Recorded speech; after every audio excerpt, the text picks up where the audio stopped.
Со порака дека единствен начин да го спречат е да го убијат, Боки 13 чутка потврди дека кривичните пријави ги поднесува против политичари од власта.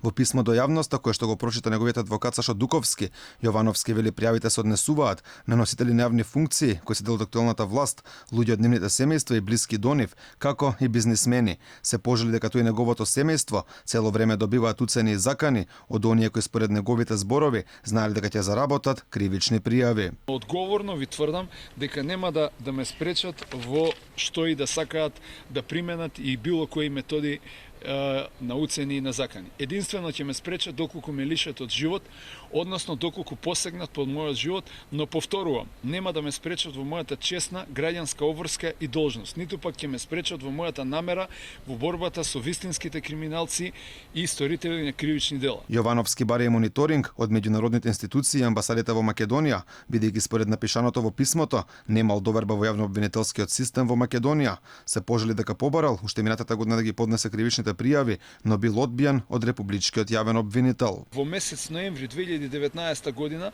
побарав да бидам изведен пред јавниот обвинител на Република Северна Македонија Љубомир Јовевски, но бев грубо и дискриминирачки одбиен преку негови изјави за медиумите, со што го доведе во прашање својот професионален и личен интегритет и дигнитет.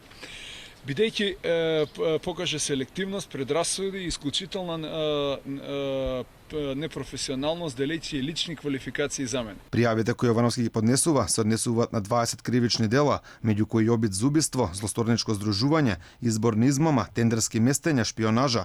Дел од нив се поврзани со случајите Рекет и Меѓународен сојуз, но и кривични дела за кои јавноста не е запознаена, а Боки 13 тврди дека бил директен сведок.